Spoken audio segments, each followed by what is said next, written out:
Chapter 1 The Ringing Cedar.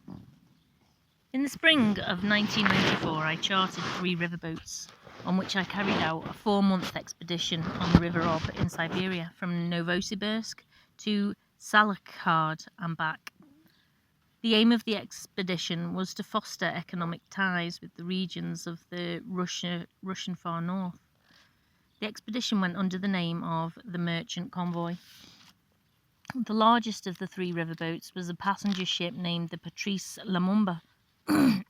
Western Siberian riverboats bear rather interesting names: the Maria Ulyanova, the Patrice Lumumba, the Mikhail Kalenin, as if there were no other personages in history worth commemorating. The lead ship, Patrice Lumumba, housed the expedition headquarters along with a store where local Siberian entrepreneurs could exhibit their wares. The plan was for the convoy to travel north 3,500 kilometers, visiting not only major ports, of course, such as Tomsk, Nizhnevertsk, Khanty-Mansiysk, and Samarkand, but smaller places as well, where goods could be unloaded only during a brief summer navigation season.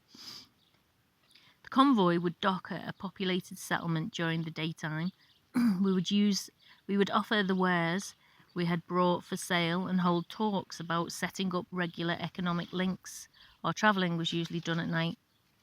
If weather conditions were unfavourable for navigation, the lead ship would put into the nearest port, and we would organise on-board parties for the local young people.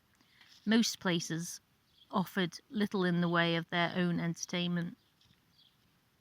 Clubs and community centres, so-called houses of culture, had been going downhill ever since the collapse of the USSR, and there were almost no cultural activities available.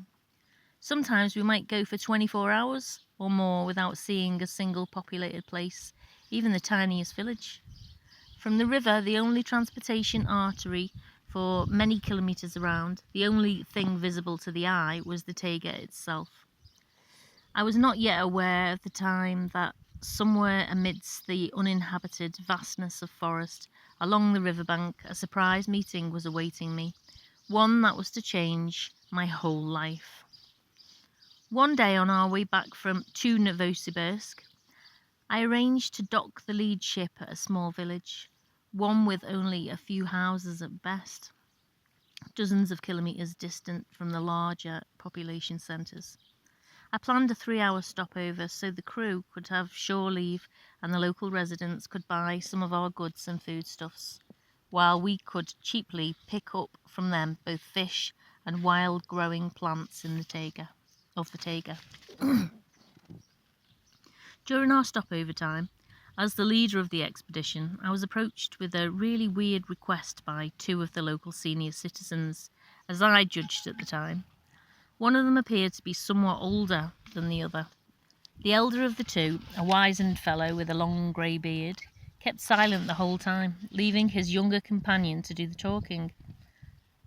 This fellow tried to persuade me to lend him 50 of my crew, which numbered no more than 65 in total, to go with them into the taiga, a trek of 25 kilometres from the dock where the ship was berthed.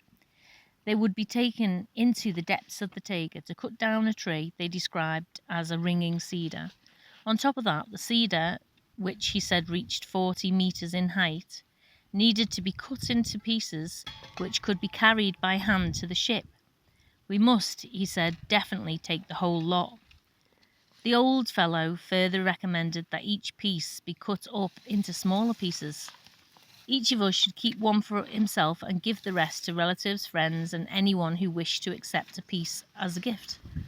He said this was a most unusual cedar. The piece should be worn on one's chest as a pendant. Hang it around your neck while standing barefoot on the grass, and then press it to your exposed chest with the palm of your left hand. It takes only a minute or so to feel the pleasing warmth emanating from the piece of cedar, followed by a slight shiver running through the whole body. From time to time, whenever desired, the side of the pendant facing away from the body should be rubbed with one's fingertips, the thumb pressed against the other side. The old fellow confidently assured me that within 3 months, the possessor of one of these ringing cedar pendants will feel significant improvements in his sense of well-being and will be cured of many diseases. Even AIDS, I asked, and briefly explained that I had learned about this disease from the press. The oldster confidently replied, from any and all diseases. But this, he considered, was an easy task. The main benefit was that anyone having one of these pendants would become kinder, more successful, and more talented. I did know a little about the healing properties of the cedars of our Siberian taiga, but the suggestion that it could affect one's feelings and abilities, well, that to me seemed beyond the bounds of probability. The thought came to me that maybe these old men wanted money from me for this unusual cedar, as they themselves called it. And I began explaining that out in the big wide world, women, in an effort to please men, were used to wearing jewellery made of gold and silver and wouldn't pay a dime for some scrap of wood, and so I wasn't going to lay out any money for anything like that. They don't know what they're wearing, came the reply. Gold, well, that's dust in comparison with one piece of this cedar, but we don't need any money for it. We can give you some dried mushrooms in addition, but there's nothing we need from you. Not wanting to start an argument out of respect for their age, I said, well, maybe someone will wear some of your cedar pendants. They certainly would if a top wood-carving craftsman agreed to put his hand to it and create something of amazing beauty. To which the old fellow replied, yes, you could carve it, but it would be better to polish it by rubbing. It will be a lot better for you to do this yourself with your fingers, whenever your heart desires. Then the cedar will also have a beautiful look to it. Then the younger of the two quickly unbuttoned first his old worn jacket and then his shirt, and revealed what he was wearing on his chest. I looked and saw a puffed out circle or oval. It was multicoloured, purple, raspberry, auburn, forming some kind of puzzling design. The vein lines on the wood looked like little streams. I'm not a connoisseur of objects d'art, although from time to time I have had occasion to visit picture galleries. The world's great masters had not called forth any particular emotions in me, but the object hanging around this man's neck aroused significantly greater feelings and emotions than any of my visits to the Tretiakov gallery. How many years have you been rubbing this piece of cedar? I asked. 93, the old fellow responded. And how old are you? 119. At the time I didn't believe him. He looked like a man of 75.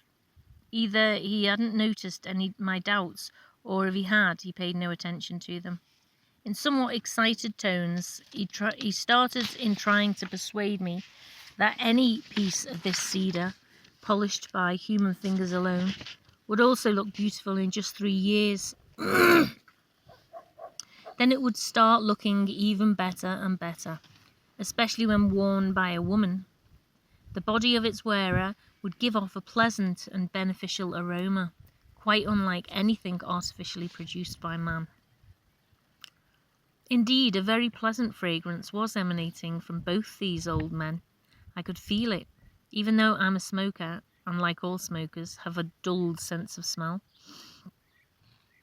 And there was one other peculiarity.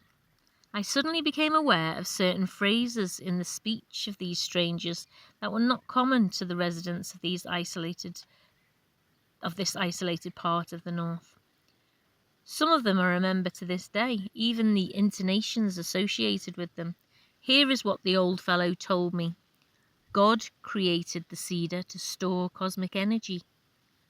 When someone is in a state of love, they emit a radiant energy. It takes but a split second for it to reflect off the planets floating overhead and come back to Earth and give life to everything that breathes. The sun is one of those planets, and it reflects but a tiny fraction of such radiance. Our only bright rays can travel into space from man on the Earth, and only beneficial rays can be reflected from space back to Earth. Under the influence of malicious feelings, man can emit only dark rays. These dark rays cannot rise, but must fall into the depths of the Earth. Bouncing off its core, they return to the surface in the form of volcanic eruptions, earthquakes, wars, etc. The culminating achievement of these dark rays is their direct effect on the man originating them, invariably exasperating this man's own malicious feelings. Cedars live to be 550 years old. Day and night, their millions of needles catch and store the whole spectrum of bright energy. During the period of these cedars, During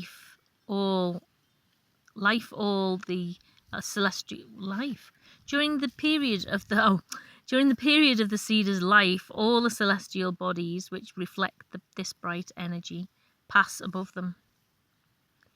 Even in one tiny piece of cedar, there is more energy beneficial to man than in all the man-made energy installations taken together. Cedars receive the energy emanating from man through space, store it up, and at the right moment give it back. They give it back when there is not enough of it in space, and consequently in man, or in everything living and growing on the earth. Occasionally, though very rare, one discovers cedars that have been storing up energy but not giving back what they have stored. After 500 years of their life, they start to ring. This is how they talk to us, through their quiet ringing sound. This is how they signal people to take them and cut them down to make use of their stored up energy on the earth. This is what the cedars are asking with their ringing sound. They keep on asking for 3 whole years. If they don't have contact with living human beings, then in 3 years, deprived of the opportunity to give back what they have received and stored through the cosmos, they lose their ability to give it back directly to man. Then they will start burning up the energy internally. This torturous process of burning and dying lasts 27 years. Not long ago, we discovered a cedar like this. We determined that it had been ringing for 2 years already. It was ringing very, very softly. Perhaps it is trying to draw out its request over a longer period of time, but still, it has only 1 year left. It must be sawed up and given away to people. The old man spoke at length, and for some reason I heard him out.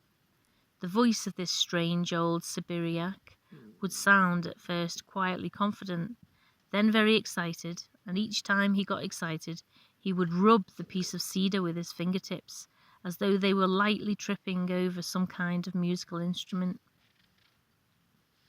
It was cold on the riverbank. An autumn wind was blowing across the river. Gusts of wind ruffled the hair on the old men's capless heads, but the spokesman's jacket and shirt remained unbuttoned. His fingertips kept rubbing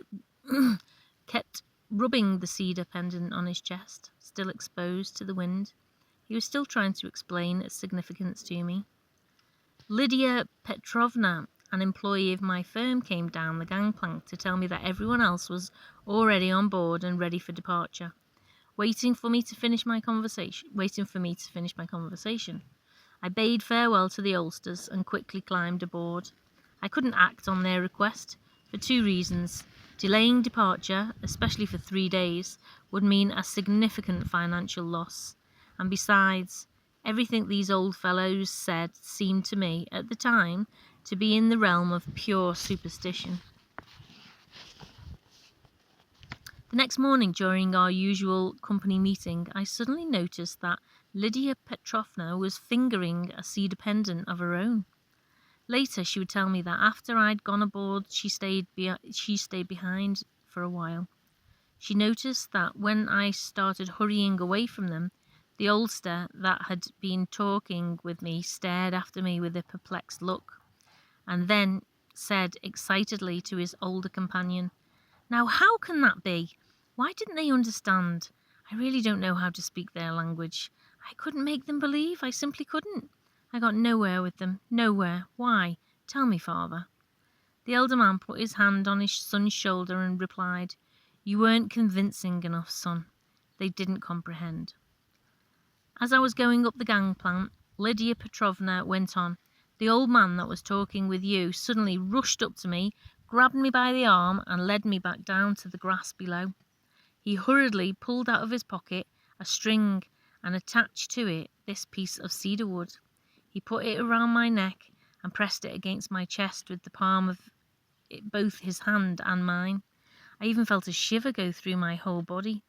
Somehow he managed to do all this very quickly, and I didn't even get a chance to say anything to him.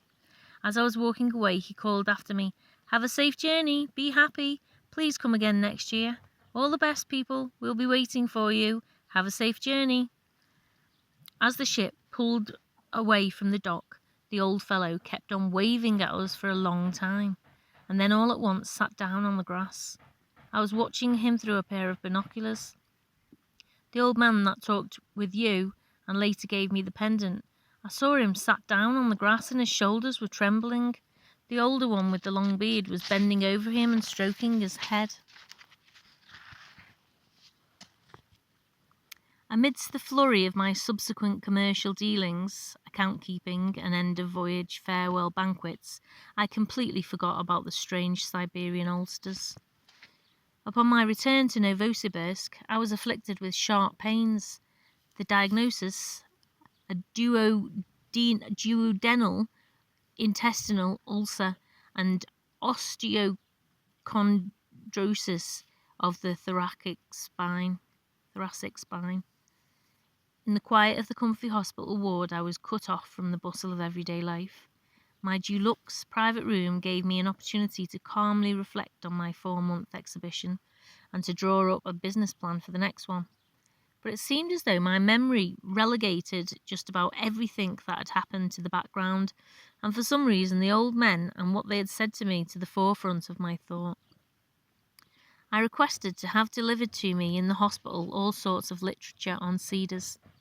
After comparing what I read with what I had heard, I became more and more amazed and began to actually believe what the oldsters had said. There was at least some kind of truth in their words, or maybe the whole thing was true. In books on folk medicine, there was a lot said about the cedar as a healing remedy. They say that everything from the tips of the needles to the bark is endowed with highly effective healing properties. The Siberian cedar wood has a beautiful appearance and is used with great success by both masters of artistic wood carving and cabinet makers, as well as in producing soundboards for musical instruments. Cedar needles are highly capable of eliminating airborne germs and purifying the surrounding atmosphere. Cedar wood has a distinctive, pleasant balsam fragrance. A small cedar chip placed inside a house will keep moths away. In the popular science literature I read, it was said that the qualitative characteristics for the northern cedars were significantly higher than for those growing in the south. Back in 1792, the academician P.S. Pallas wrote that the fruits of the Siberian cedar were effective in restoring youth and virility and significantly increasing the body's resilience, its ability to withstand a number of diseases. There was a whole host of historical phenomena directly or indirectly linked to the Siberian cedar. Here is one of them. In 1907, a 50-year-old semi-literate peasant named Gregory Rasputin, who hailed from an isolated Siberian village in the area where the Siberian cedar grows, found himself in St. Petersburg, the capital, and soon became a regular guest of the imperial family. Not only did he amaze them with his predictions, but he possessed incredible sexual stamina. At the time of his assassination, onlookers were struck by the fact that despite his bullet-ridden body, he continued to live. Perhaps because he had been raised on cedar nuts in a part of the country where cedars abound. This is how a contemporary journalist described his staying power. At the age of 50, he could begin an orgy at noon and go on carousing until 4 o'clock in the morning. From his fornication and drunkenness, he would go directly to the church for morning prayers and stand praying until 8, before heading home for a cup of tea. Then, as if nothing had happened, he would carry on receiving visitors until 2 in the afternoon. Next, he would collect a group of ladies and accompany them to the baths. From the baths, he would be off to a restaurant in the country, where he would begin repeating the previous night's activities. No normal person could ever keep up a regime like that. The many-time world champion and Olympic champion wrestler Alexander Karelin, who has never been defeated so far, is also a Siberian, also from an area where the Siberian cedar grows. This strongman also eats cedar nuts. A coincidence? I mention only those facts which can be easily verified in popular science literature, or which can be confirmed by witnesses. Lydia Petrovna, who was given the ringing cedar pendant by the Siberian Ulster, is now one of those witnesses. She's 36 years old, married with 2 children. Her co-workers have noticed changes in her behaviour. She has become kinder and smiles more often. Her husband, whom I happen to know, told me that their family has now been experiencing a greater degree of mutual understanding. He also remarked that his wife has somehow become younger looking and is starting to arouse greater feelings in him, more respect and quite possibly more love. But all these multitudinous facts and evidences pale in comparison to the main point, which you can look up for yourself. A discovery which has left me with not a trace of doubt, and that is the Bible. In the book of Leviticus in the Old Testament, chapter 14, verse 4, God teaches us how to treat people and even decontaminate their house with the help of the cedar. After comparing all the facts and data I had gleaned from various sources, I was confronted by such a remarkable picture that all the wonders of the world faded before it. The great mysteries that have excited people's minds began to pale into insignificance in comparison with the mystery of the ringing cedar. Now I could no longer have any doubts about its existence. They were all dispelled by the popular science literature and the old Vedic scriptures I was reading. Cedars are mentioned 42 times in the Bible, all in the Old Testament. When Moses presented humanity with the 10 Commandments on stone tablets, he probably knew more about them than has been recorded in the Old Testament. We are accustomed to the fact that in nature there are various plants capable of treating human ills. The healing properties of the cedar have been attested in popular science literature and by serious and authoritative researchers as academician Pallas. And this is consistent with the Old Testament scriptures. And now, pay careful attention. When the Old Testament talks about the cedar, it is just the cedar alone. Nothing is said about other trees. Doesn't this suggest the inference that the cedar is the most potent medicine of any existing in nature? What is this anyway? A whole medicine kit? And how is it to be used? And why, out of all the Siberian cedars, did this strange old fellows point to a single singing, winging cedar? But that's not all. Something immeasurably more mysterious lies behind this story from the Old Testament. King Solomon built a temple out of the cedar wood. In return for the cedar from Lebanon, he gave another king, Hiram, 20 cities of his kingdom. Incredible. Giving away 20 cities just for some kind of building materials? True, he got something else in return. At King Solomon's request, he was given servants that were skilled in felling timber. What kind of people were these? What knowledge did they possess? I've heard that even now, in the far-flung reaches of the taiga, there are old people with an uncanny ability to select the right trees for construction. And back then, over 2,000 years ago, everybody might have known this. Nevertheless, specialists of some sort were required. The temple was built, services began to be held there, and the priests could not stand to minister because of the cloud. What kind of a cloud was that? How and from where did it enter the temple? How could it have been? Energy? A spirit? What kind of phenomenon, and what connection did it have with the cedar? The old fellows talked about the ringing cedar as storing up some kind of energy. Which cedars are stronger, the ones in Lebanon or those in Siberia? Academician Pallas said that the healing properties of the cedars increased in proportion to their proximity to the forest tundra. In that case, then, the Siberian cedar would be the stronger. It says in the Bible, "By their fruits ye shall know them." In other words, again, the Siberian cedar. Could it be that no one has paid any attention to all this? Has no one put two and two together? The Old Testament, the science of the past century, and the current one are all of the same opinion regarding the cedar. And Elena Ivanovna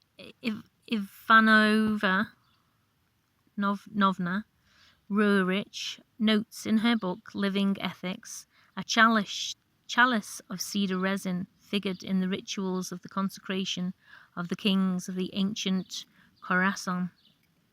Druids also called the chalice of cedar resin the chalice of life. And only later, with the loss of the realization of the spirit, was it replaced by blood. The fire of Zoroaster was the result of burning of the cedar resin in the chalice. So then, how much of our forebears' knowledge of the cedar, its purpose and properties, has been passed down to the present day? Is it possible that nothing has been preserved? What do the Siberian oldsters know about it? And all at once my memory harked back to an experience of many years ago, which gave me goosebumps all over.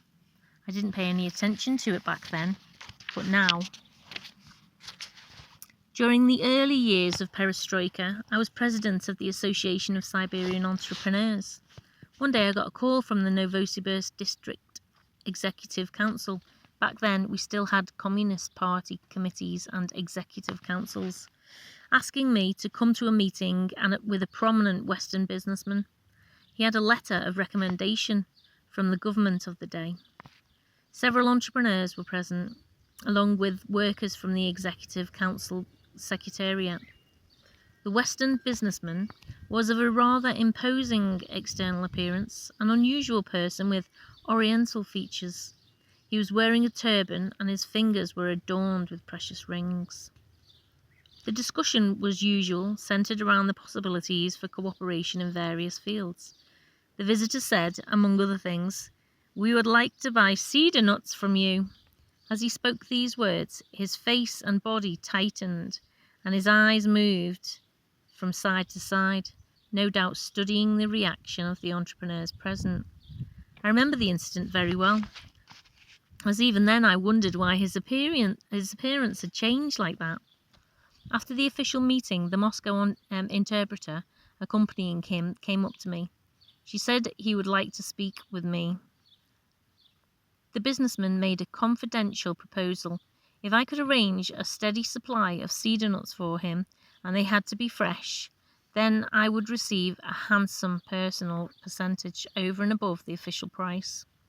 The nuts were to be shipped to Turkey for processing into some kind of oil. I said I would think it over. I decided I would find out for myself what kind of oil he was talking about, and I did. On the London market, which sets the standard for world prices, cedar nut oil fetches anywhere up to $500 per kilogram. Their proposed deal would have given us approximately $2 to $3 for 1 kilogram of cedar nuts. I rang up an entrepreneur I happened to know in Warsaw and asked him whether it might be possible to market such a product directly to customers and whether we could learn the technology involved in its extraction. A month later he sent me a reply, "No way, we weren't able to gain access to the technology, and besides, there were certain special interest groups in the West so involved in these issues, it'd be better just to forget about it." After that, I too, my good friend Konstantin Rakunov with the Novosibirsk Consumer Cooperative Institute, I bought nuts and financed a study, and the laboratories of this institute produced approximately 100 kilograms of cedar nut oil. I also hired researchers who came up with the following information from archival documents. The revolution, and even for some time afterward, there was in Siberia an organization known as the Siberian Cooperator. People from its organization traded in oil, including cedar nut oil. They had rather swanky branch offices in Harbin, London and New York, and rather large Western bank accounts. After the revolution, and the organization eventually collapsed, and many of its members went abroad, a member of the Bolshevik government, Leonid Krashin, met with the head of this organization and asked him to return to Russia. But the head of the Siberian Cooperator replied that he would be of more help to Russia if he remained outside its borders. From archival materials, I further learned that the cedar nut oil had been made using only wooden presses in many villages of the Siberian taiga. The quality of the cedar oil depended on the season in which the nuts were gathered and processed, but I was unable to determine, either from the archives or the institute, exactly which season was being indicated. The secret had been lost.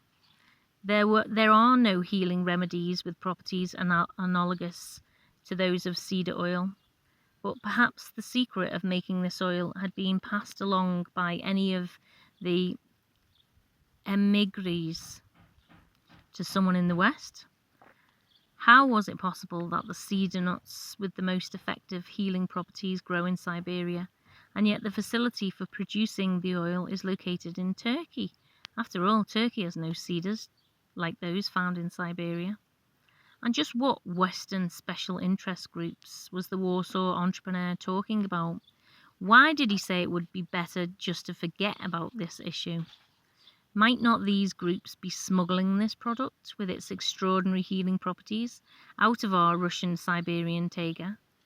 Why, with such a treasure here at home, with such time-tested effective properties, proved over centuries, millennia even, do we spend millions and maybe billions of dollars buying up foreign medicines and swallow them up like half-crazed people? How is it that we keep losing the knowledge known to our forebears, our recent forebears yet, the ones who lived in our century, let alone the Bible's description of that extraordinary happening of over 2,000 years ago? What kind of unknown forces are trying so earnestly to erase our forebears' knowledge from our own memories? Oh, you'd better stick to minding your own business, we're told. Yes, they are trying to wipe it out, and indeed they are succeeding. I was seized by a fit of anger. To add insult to injury, I discovered that cedar oil is sold in our pharmacies, but it is sold in foreign packaging. I bought a single 30-gram vial and tried it. The actual oil content, I think, was no more than a couple of drops. The rest was some kind of diluting agent. Compared to what was produced in the Consumer Cooperative Institute, well, there was simply no comparison. And these diluted couple of drops cost 50,000 rubles, which is approximately $16 in November 1994. So what if we didn't buy it abroad, but sold it ourselves? Just the sale of this oil would be enough to raise the whole of Siberia above the poverty level. But how did we ever manage to let go of the technology of our forebears? And here we are, snivelling like we live like paupers. Well, okay, I thought, I'd come up with something all the same. I'd produce the oil myself, and my firm would only get wealthier. I decided I would try a second exhibition along the Ob, back up north, using only my headquarters ship, the Patrice Lumumba. I loaded a variety of goods for sale onto the hold and turned the film viewing room into a store. I decided to hire a new crew and not invite anyone from my firm. As things stood, my firm's financial situation had worsened while I was distracted with my new interest. 2 weeks after leaving Novosibirsk, my security guards reported they had overheard conversations about the ringing cedar, and in their opinion, the newly hired workers included some pretty strange people, to put it mildly. I began summoning individual crew members to my quarters to talk about the forthcoming trek into the taiga. Some of them even agreed to go on a volunteer basis. Others asked for an extra large bonus for this operation, since it was not something they had agreed to when signing up for work.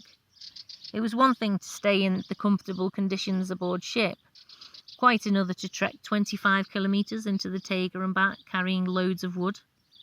My finances at the time were already pretty tight. I was not planning to sell the cedar. After all, the oldsters had said it should be given away. Besides, my main interest was not the cedar tree itself, but the secret of how to extract the oil. And of course, it would be fascinating to find out all the details connected with it. Little by little, with the help of my security guards, I realised that there would be attempts made to spy on my movements, especially during any time I spent ashore. But for what purpose was unclear. And who was behind the would-be spies? I thought and thought about it, and decided that to be absolutely certain, I would somehow have to outsmart everyone at once.